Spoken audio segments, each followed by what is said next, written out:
Bente Sorgenfrey, du er næstformand for Europabevægelsen. Velkommen til. Tak. I dag skal vi tale om EU's kerneværdier. Hvad er det her begreb kerneværdier? Hvad er det? Jamen det dækker jo over værdier som demokrati, ligestilling, det at man ikke må blive undertrykt, det at man har ytringsfrihed, og det at mennesker skal stilles lige. Det er nogle af kerneværdierne. Altså fair play kan man også kalde det. Ja, fair play. En af EU's principper og værdier er at fremme fred og stabilitet. Hvad tænker du med det her krig- og kriserperiode nu? Har vi fred og stabilitet? Nej, det kan man jo ikke sige, vi har lige nu. Altså EU er jo etableret som et fredsprojekt efter 2. verdenskrig, og man må sige, at vi er ligesom fået rullet tiden lidt tilbage. Vi har måske lullet os selv lidt i søvn i mange år og tænkt, at der var fred og ingen fare, og USA kom nok hele tiden at redde os, hvis der var nogle problemer. Og det må man jo sige med Trump. Han har jo tydeligt sagt, at vi må klare os selv. Ja, han gider ikke at redde os. Han gider ikke mere. Nej. Så EU er stadigvæk et freds- og stabilitetsprojekt. Hvordan har EU bidraget til konflikten, og hvad ønsker man at gøre fremadrettet? Altså man kan sige, at EU har jo støttet Ukraine i konflikten mod Rusland og opfatter den fuldskala invasion jo som et angreb også på europæiske værdier. Og der tror jeg, at man skal søge også tilbage til den tid, hvor vi fik alle de østeuropæiske lande med. Altså at der er en stor opmærksomhed på, at Rusland ikke bare skal rulle grænserne tilbage til dengang, der hed Sovjetunionen. Det er jo det, der er Putins mål. Han vil gerne tilbage til de gode gamle grænser. Til det østlige blok. Ja, altså, og det er klart, det bliver man nødt til at reagere imod, også fordi det er et angreb på europæiske lande, når vi snakker de øvrige østeuropæiske lande. Ja. Der er nogle stemmer i EU i dag, der snakker om, at det er måske til vores fordel, at vi starter en dialog med Putin, i stedet for at opmuntre Zelensky eller Ukraine til mere krig. Hvad synes du, er det noget, du tænker, det er fornuftigt? Altså, dialoger er jo som regel altid godt, men umiddelbart så virker det jo håbløst at diskutere med en mand, der jo heller ikke vil sætte sig ned til nogle fredsforhandlinger sammen med Zelensky og Trump og diskutere der, hvor man er nu. Zelensky har jo rakt hånden frem og sagt, ja, men lad os sætte os ned. Det har han gjort sammen med vestlige ledere. De har bakket op om Trumps plan for en våbenhvile, og det vil Putin jo ikke. Putin vil jo have mere end det, han allerede har erobret. Han har jo en større plan. Ja. Og derfor så tror jeg ikke, dialogen hjælper noget. Jeg tror, der har været masser diplomatisk dialog med ham, både fra EU's side, men også fra USA's side. Hvis vi snakker frihed, hvilken frihed taler man om i EU-regi? Jamen, det er jo friheden til at være sig selv som menneske. Det kan være både og etnicitet, det kan være det køn, man bekender sig til.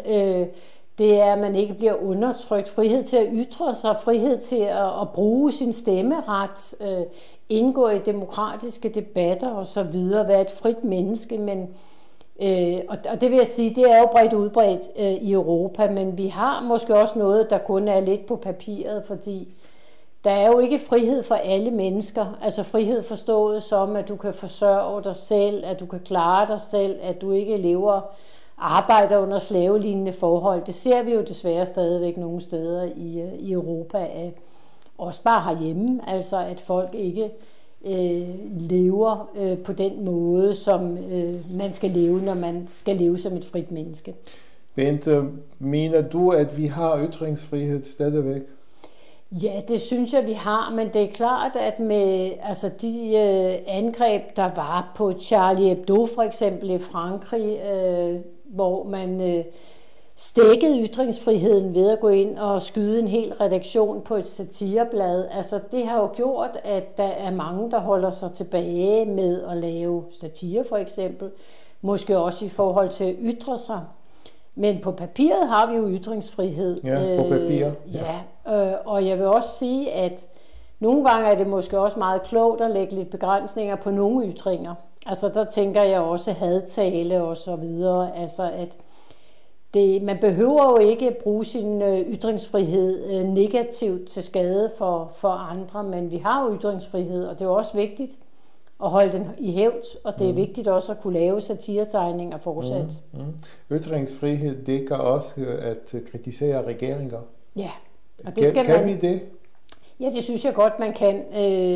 Altså nogle steder bedre end andre. Altså der er ingen tvivl om, at vi ser jo også nogle tendenser i Europa. Det kan være Ungarn, det kan være Slovakiet, det kan være andre steder, hvor vi ser, at man strammer op lovgivningsmæssigt, så du ikke kan få lov at ytre dig i samme grad, som man har kunnet tidligere. Og der er det jo også vigtigt, at EU sætter ind, blandt andet holder penge tilbage fra Ungarn, når man ligesom forbryder sig mod de kerneværdier, vi snakkede om i starten. Så det er, at vi skal jo ikke gå på kompromis med vores ytringsfrihed, vores demokratiske værdier i læflen for at ligesom holde sammen på fællesskabet. Der er stadig store forskelle mellem mænd og kvinder på mange måder. EU taler om lighed som princip. Hvordan hænger det sammen? Jamen altså, man kan sige, at vi har jo lovgivning i EU, der argumenterer for ligestilling, og som også siger, at vi i de enkelte lande skal implementere ligestilling. Det kan være fædrebarsel som noget af det sidste, men det er jo også ligestilling mellem kønnene og etnicitet, ligestilling der. Og ligeløn. Og ligeløn. At det så ikke sker alle steder, det er jo nok et fakta. Så derfor er der stadigvæk et stykke arbejde at lave i forhold til ligestilling. Og man kan jo sige, at mange af vores europæiske lande har jo heller ikke, som vi har i Danmark, en ordentlig daginstitutionsdækning, der gør, at det er svært for primært kvinderne at komme ud på arbejdsmarkedet, gøre karriere, få lederjob og så videre. Så betingelserne omkring ligestilling handler jo også om, at man har et samfund, der understøtter ligestillingen, blandt andet med gode dagtilbud. Ja. Der var en diskussion i Europa og Danmark omkring den danske model. Hvad synes du om den her debat? Holder vi stadigvæk fast på den danske model? Ja, det gør vi i allerhøjeste grad. Den danske model er jo både vores velfærdsmodel, men der er jo også vores aftalemodel på arbejdsmarkedet. Og det er jo, altså, vi kan jo se, at vi har en høj konkurrenceevne. Vi har et utroligt fleksibelt arbejdsmarked ved at have den danske aftalemodel, hvor vi tilpasser i nedgangstider, i opgangstider og så videre vilkårene. Så vi er jo utrolig konkurrencedygtige i kraft af den danske aftalemodel. Så den holder vi fast i, også selvom den bliver presset lidt af mindstelønsdiskussioner og andet. Vi kommer tilbage til konkurrenceevne, men er der lighed i medlemsstaterne og mellem medlemsstaterne i EU? Nej, det er der jo ikke fuldt ud. Altså, vi er jo også forskellige steder, både kulturelt med vores samfundsopbygning og så videre, men man forsøger jo gennem strukturfonde, landbrugsfonde og så videre at skabe mere lighed, sådan så der er gode betingelser for alle ligegyldige, hvilket land man er, men vores betingelserne er jo forskellige, og vi skal jo heller ikke ligne hinanden fuldstændig, men vi skal jo sikre, at det samlede velstandsniveau i EU hele tiden bliver rykket op og ikke ned. Hvad med solidaritet og gensidig respekt mellem befolkningerne? Har vi det? Der er nok nogen, der vil sige, nej, det har vi ikke, og andre vil sige, ja, det har vi. Altså, vi har jo masser af fordomme om hinanden. Det har vi jo også bare til svenskerne, ikke? Ja. Altså, og til tyskerne, eller tyskerne har til os. Men der er en del mellem Øst- og Vesteuropa. Er det ikke sådan?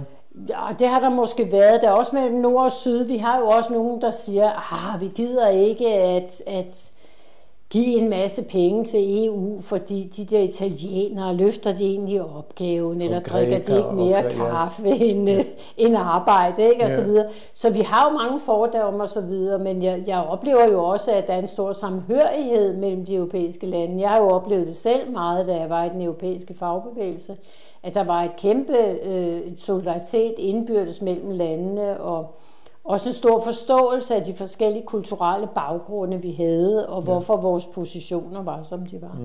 Bente, der er mange, der argumenterer for, at den der kulturforskellighed eller mangfoldighed er i virkeligheden meget berigende. Nogle andre mener, at den er problematisk. Hvad oplever du?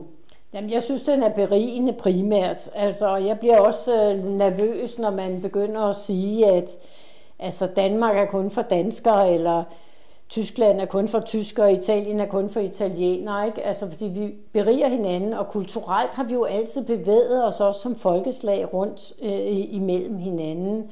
Så det, der er vigtigt, det er selvfølgelig at finde ud af, hvordan man laver nogle gode integrationsprocesser i de enkelte lande, som gør, at det er en berigelse frem for, at altså, vi har heller ikke brug for, at vi isolerer os i ghettoer, som vi danskere jo også nogle gange gør, når vi flytter til udlandet. Så bor vi jo også i noget ghetto, fordi vi skal helst ikke blande os for meget med de andre. Ikke? Ja, og vi skal helst beholde vores traditioner. Ja, men der er jo heller ikke noget vej med traditioner. Det er jo dejligt at holde jul og påske og pinse og så videre, og det skal vi også fortsat. Altså, det der med, om vi skal være et multietnisk samfund, det ved jeg ikke, om vi skal, men vi må gerne være multikulturelle og lade os berige af hinandens kulturer. Ja.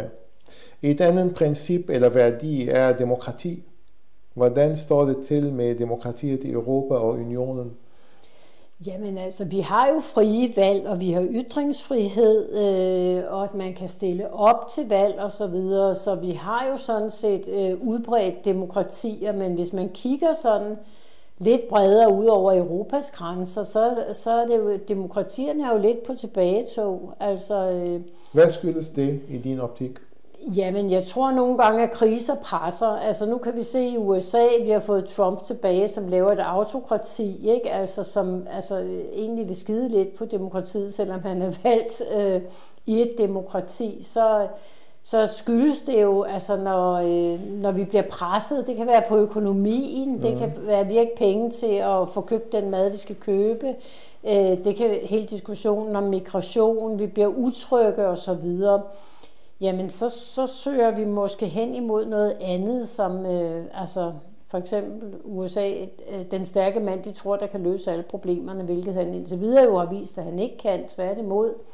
Så sker der jo nogle ting med vores måde at forholde os til demokrati på.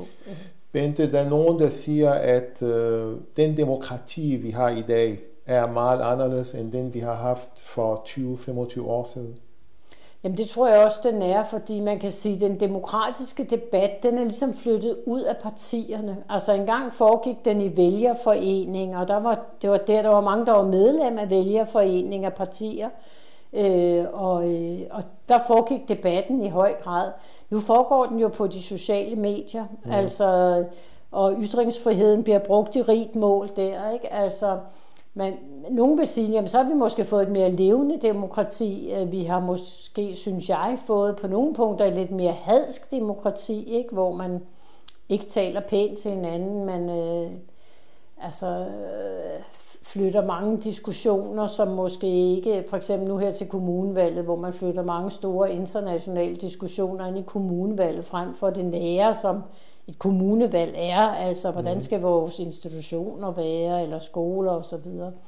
Yeah. Så altså, der er jo demokrati, og det er der jo i de fleste lande, men der er jo ikke fuldt ud demokrati, når vi oplever et Ungarn, som forbyder LGBT plus demonstrationer, og som fængsler folk, eller Polen, der lavede LGBT-fri zoner og så videre. Så er der jo ikke demokratiske rettigheder for alle. I lyset af de kriser og kriger, vi har, føler du, at vores demokrati er truet? Altså, er du nervøs for vores demokrati? Ja, det er jeg. Jeg kan godt være nervøs for vores demokrati, og også om vi egentlig er i stand til at videreudvikle det på en måde, så det passer til nye tider og nye generationer, som måske ser på det på en anden måde end sådan en gammel en som mig. Altså, det er jo vigtigt hele tiden at udvikle demokrati og den demokratiske samtale, og jeg kan godt være bange for, at vi bare står i sådan nogle ekokammer og råber til hinanden, Og dermed, uden at i virkeligheden lytte til hinanden. Ja, vi lytter ikke, og nuancerne forsvinder for eksempel. Altså det kunne jeg være rigtig nervøs for, at det får vi mere af. Og grænsen rykker sig hele tiden for, hvad du kan tillade dig at sige, hvad du kan tillade dig at kalde folk. Og det synes jeg er uheldigt for den demokratiske samtale. Og det er jo ikke kun her, det er jo også andre steder i Europa. Det er et generelt problem, tror jeg, i den verden, vi er i dag. Kan vi fortsat forsvare eller fastholde alle vores værdier og principper i en verden med stor ustabilitet og konflikter? Jamen det synes jeg, vi skal, fordi hvis vi giver køb på nogle af de væsentlige kerneværdier, som EU bygger på, jamen så har vi jo et kæmpe problem. Altså hvis vi som nogle partier synes skal afskaffe menneskerettighedskonventionen, den europæiske menneskerettighedskonvention, og dermed også den domstol, der er knyttet til det, jamen så sparker vi jo til et af de ben, der ligesom er fundamentet for EU, og det synes jeg er utrolig risikabelt. Der er nogen, der siger, at det er en stor udfordring, at EU kan fortsætte i den størrelse, der er nu. Altså jeg tror ikke, størrelsen måske bliver det største problem. Det er jo mere, om vi kan holde sammen. Og nu ser vi jo en tendens rundt omkring i Europa herhjemme, udtrykt ved Dansk Folkeparti, der mener, man skal ud af EU. Vi havde Brexit, altså englænderne, der forsvandt fra EU, de ligger så og roder rundt og har det rigtig skidt derovre. Men vi har jo lande, som mener, at fællesskabet, det skal reduceres kraftigt, og der er ting, altså, som netop er ret væsentlige, sådan noget som værdierne, at det bør EU slet ikke arbejde med. Hvordan kan EU fortsat sikre en bæredygtig udvikling, økonomisk vækst og prisstabilitet? Hvad kræver det?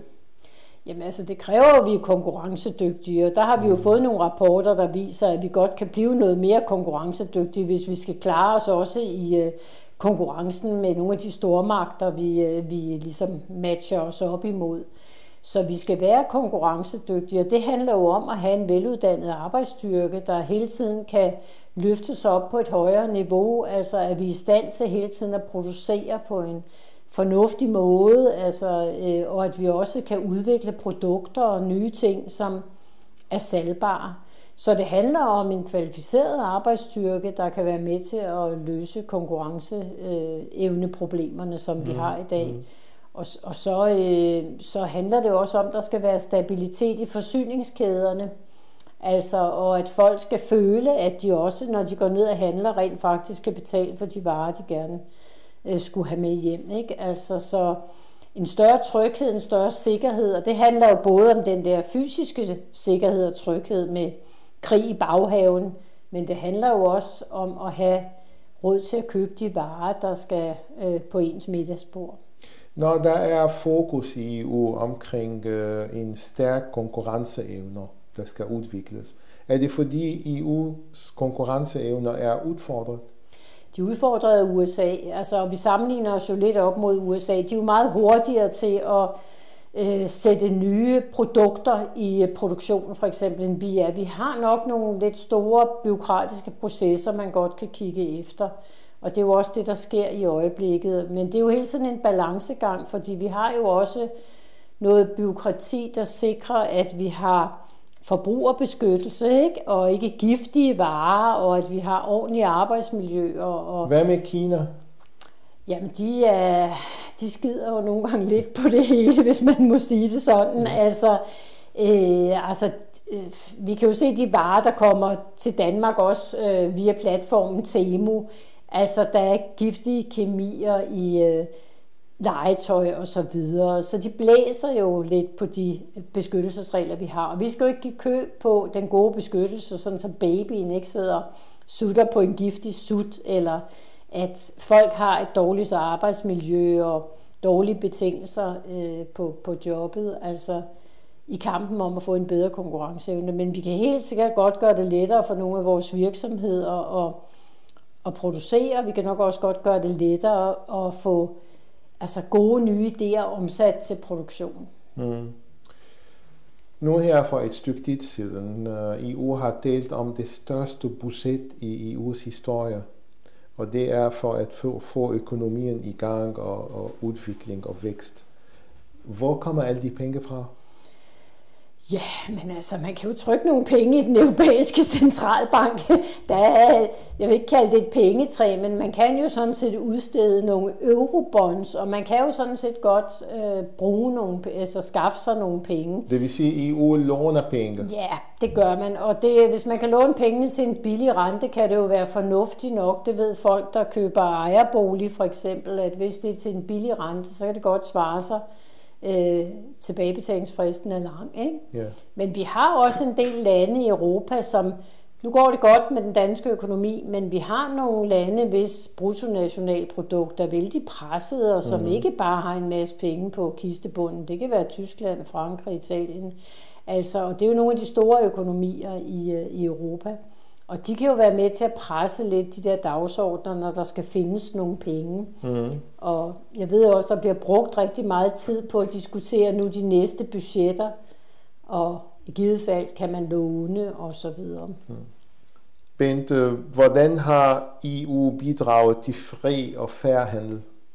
Altså, der er jo lavet rigtig, rigtig mange handelsaftaler i EU, og de skal jo også altid omkring EU-parlamentet og de enkelte lande, før de ligesom kan vedtages.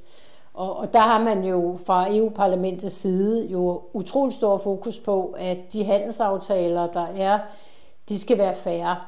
Det vil sige, der skal også indskrives arbejdstagerrettigheder i dem, forbrugerbeskyttelsesregler osv. Så man forsøger jo hele tiden at lave nogle handelsaftaler, som er fair for begge parter, og ikke kun for den ene part. Men det er jo store diskussioner hver gang, der skal laves en handelsaftale. Men jeg synes, EU har rykket rimelig godt på det med at lave nogle fair, frie handelsaftaler. Beskyttelse af menneskerettighederne. Hvor langt er vi på den her front? Ja, jeg tror, vi kan beskytte mere, og i hvert fald de angreb, der kommer på den europæiske menneskerettighedskonvention og også på den europæiske menneskerettighedsdomstol, er ikke gode for at sikre fremtiden i forhold til menneskerettigheder, fordi vi må erkende, at det er jo ikke alle steder, heller ikke inden for Europas grænser, at folk bliver behandlet lige godt.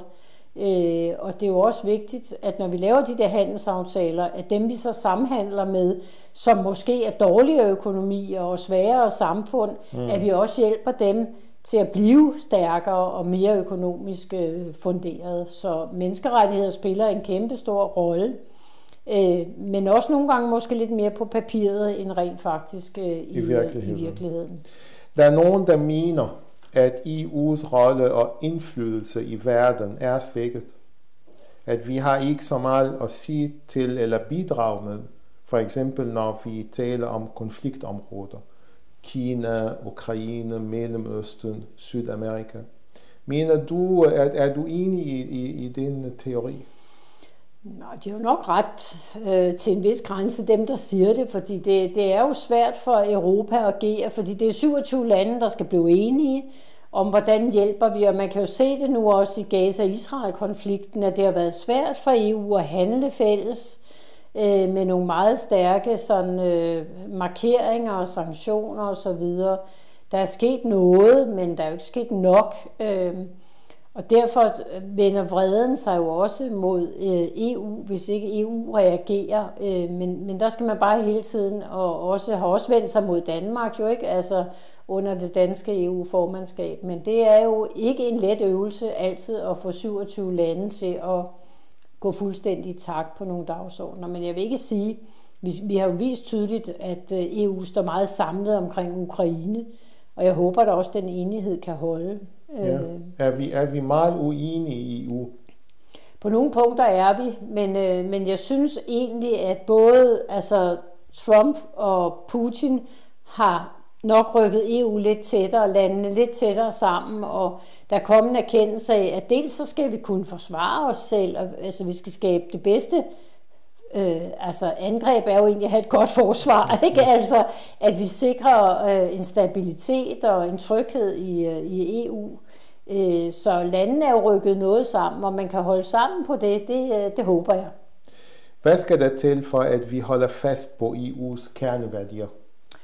Jamen, der skal jo det til, at de hele tiden bliver prioriteret. Altså ikke kun i ord og på skrift, men også i konkrete handlinger. At man slår ned, hvis et land for eksempel laver brud på kerneværdierne, så skal der slås hårdt ned med det samme. Altså det tror jeg er helt afgørende. Det gør man også, men det er jo ikke altid, at de efterfølgende sanktioner er gode nok. Eller effektivt nok. Nej, så har man holdt penge tilbage fra Ungarn og så videre, og nogen har jo syntes, jamen lad os så smide dem ud, men det er måske også så voldsomt igen. Kan man smide ud? Skal man smide et land ud? Det skal man nok passe på med, fordi det handler jo også hele tiden om det enkelte lands styre, ikke? Og der er jo også en stor modvilje mod Orbán i Ungarn, ikke? Altså, så landets styre kan jo også skifte, og så har man smidt dem ud til ingen verdens nytte. Ja. Til sidst her, hvordan tænker du, at EU's fremtid vil forme sig, når vi kigger 10 år frem? Jamen, jeg håber, at Europa er et konkurrencedygtigt Europa, som har et fair arbejdsmarked, og som også har en god levestandard for borgerne. At vores fattigdom i EU ikke er så høj, som den er i dag. Og at vi også har fred på bagsmækken, altså at der er fred i forhold til de ydre grænser, altså krigen i Ukraine er stoppet. Det håber jeg, og jeg håber, at den stabilitet og sikkerhed, den er en forudsætning jo for, at vi i det hele taget også kan producere og leve som mennesker, at den er på plads. Så vi har ikke udryddet fattigdom endnu? Det har vi ikke. Altså hvis man kigger på EU's sådan mål for fattigdom, så hvis man lever for mindre end 60% af medianlønnen, så er man i princippet fattig, ikke? Og det er næsten 20% i risiko, er fattig eller i risiko for at blive fattig, når vi ser på EU-landene. Ja, især på den østlige del og sydlige del. Ja, og så har de kriser, der har været, altså den store finanskrise i 00'erne, men også coronakrisen, har skabt større fattigdom blandt nogle af de mest sårbare og udsatte grupper, og det kan være ældre, det kan være handicappede, det kan være folk på kanten af arbejdsmarkedet. Bente Sorgenfrey, det var en fornøjelse. Tak for i dag. Selv tak.